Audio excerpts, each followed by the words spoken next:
Hello, brothers and sisters. Welcome to Spiritual Education. Today, I would like to talk about a term spiritual bypassing.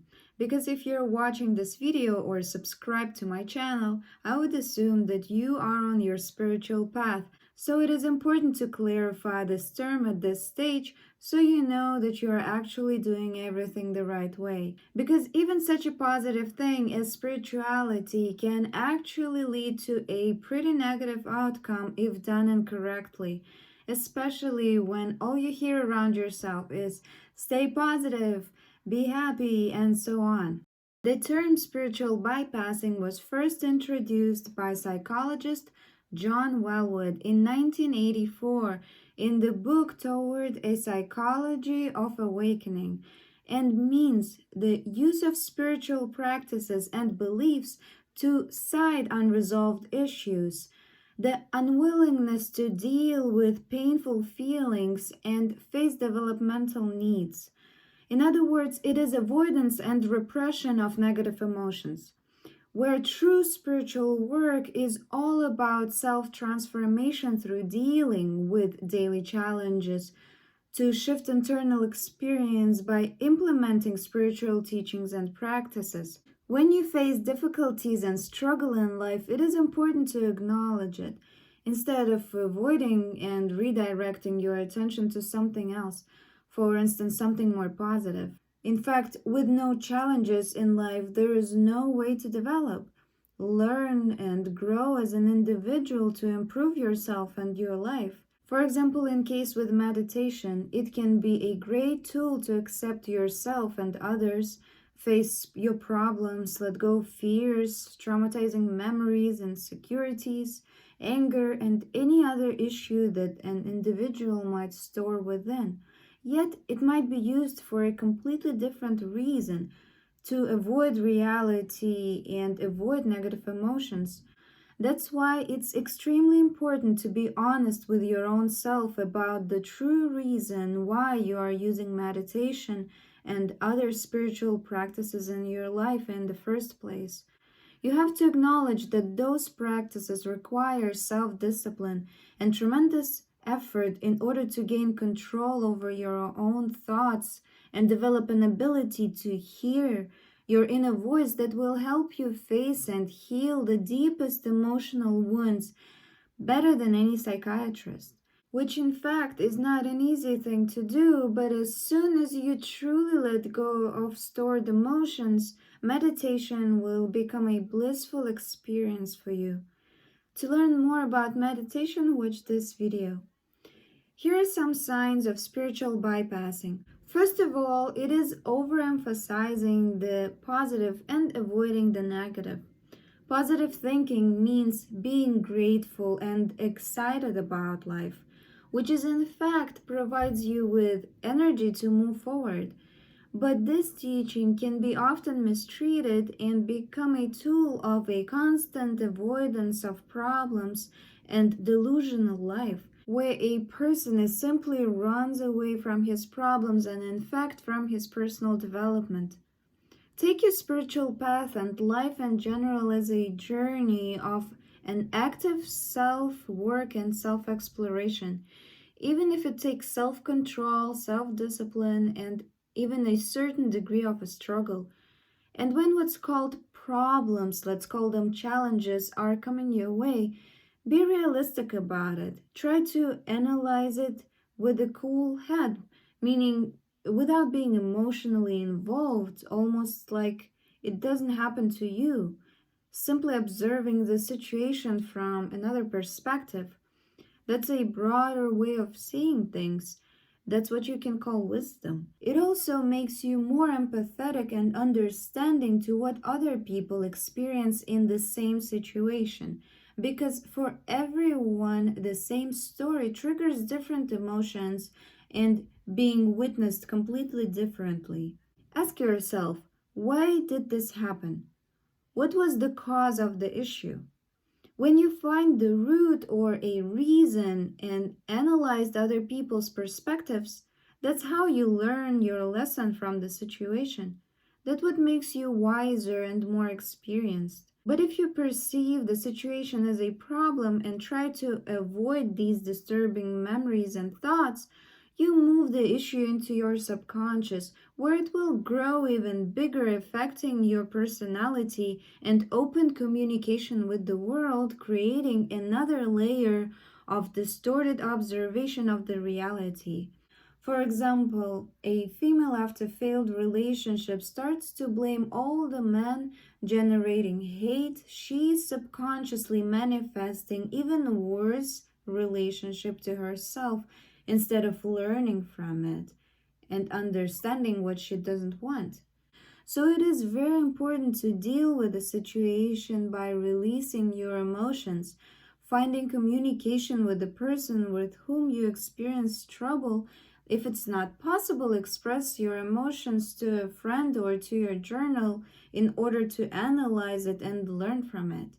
Be honest about how you feel and try to release your negative emotions as soon as possible, because the longer you escape facing the problem, it becomes even harder to let go of it eventually. Another big sign of spiritual bypassing is inability to experience the present or now moment, meaning being delusional, living in a spiritual realm, using imagination and fantasy world, and even other dimensions as a tool to escape reality, similar as with the case of any other addiction.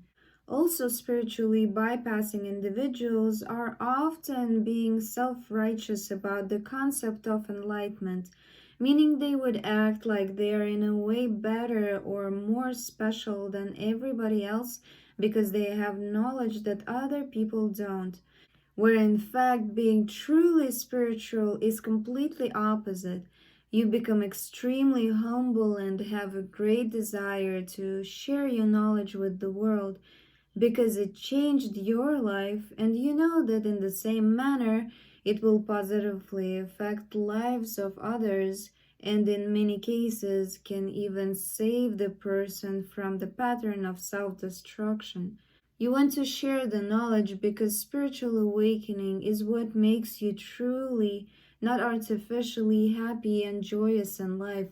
It gives you a completely different perspective on a concept of love, moving from needing an attention, which is selfish and egocentric motif, to a truly liberating experience of loving unconditionally, meaning not demanding or expecting anything in return and truly wishing happiness to a loved one, even if it's better for a person not to be with you, as well as developing trust in what's coming, being ready for challenges in order to grow and not act out of fear, for example, fear of losing your job, fear of what people around you are going to think about you, fear of being alone, fear of death, etc. I often mention in my videos that reaching enlightenment is the main goal of every single soul.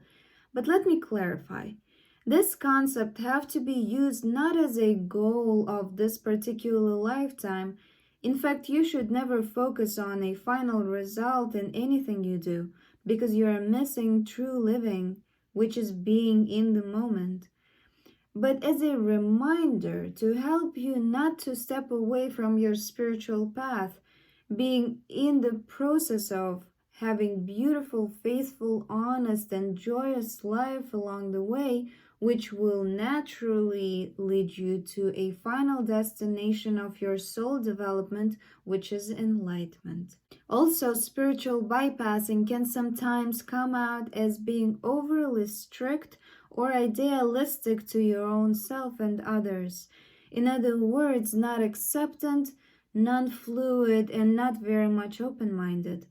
Maybe even conservative or radical, as we can see in cases where a person is extreme in following religious rules or spiritual traditions, which can make him being overly judgmental towards others, pushing his own truths, and getting mad or angry if he meets disagreement. And coming back to the previous sign, this anger and judgment that are spilling out onto people around are stored negative emotions that the person was unable to face and process properly himself, which creates more and more layers of distorted perceptions on life.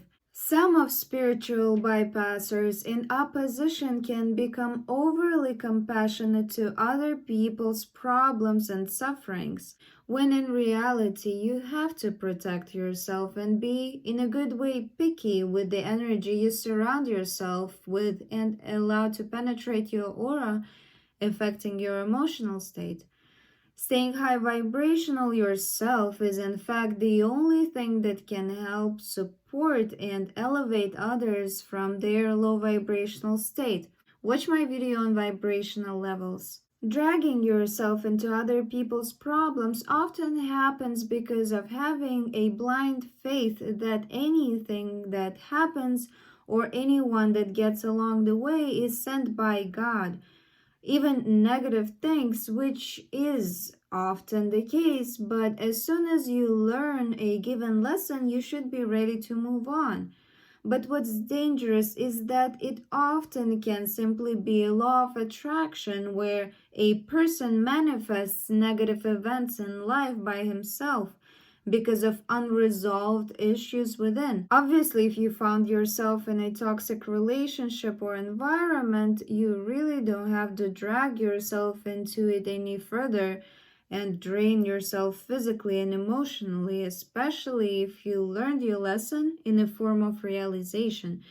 That gives you green light to move on with an open heart, easily letting go a person or situation go without holding to a negative emotional sentiment. Spiritual bypassing, at least from my personal experience, was an actual part of my spiritual awakening, where I went through all the signs that we just discussed for a certain amount of time. Spiritual awakening is a full rebirth of a personality, a liberation from ego, often called a dark time of the soul. So it requires time to adapt to a new self, sort of attunement process. So don't get frustrated if you get radical with spiritual beliefs and practices in one point, or feeling negative emotions, or get judgmental towards others. It is okay as long as you understand what's happening to you and actually working on letting those emotions go. As long as you're open for communication with the universe, it is going to guide you, sending you people that reflect your hidden problems so you can realize what you have to work on, or humbling situations if you become too comfortable in yourself, and sending signs if you are doing something wrong. Of course, not necessarily everybody should experience signs of spiritual bypassing. You can not only notice it in others, especially spiritual teachers that are trying to affect you with their belief system, but even more importantly, in your own self. No matter if you are in the beginning of your awakening process or already past that, because the moment you become overly confident, you lose the feeling of humbleness, and that's when the ego personality can step back in, because it never leaves you, as it is part of your being. To stay humble, simply remind yourself that life is a never ending path of self growth and self development. Stay honest to yourself about your feelings and where you are in life. The more you direct your attention towards analyzing your own self, the easier it becomes to understand others. And before judging others, remind yourself that your reality is the reflection of your inner world. But if you know someone who is, in your opinion, for sure experiencing spiritual bypassing, don't hesitate to share this video with them out of good intention to help them realize that they might be avoiding their negative emotions, which is dangerous for their own selves and people around them. Thank you so much for watching. I really hope you found this video useful. If so, please don't forget to put like and subscribe for more information on spiritual growth and development.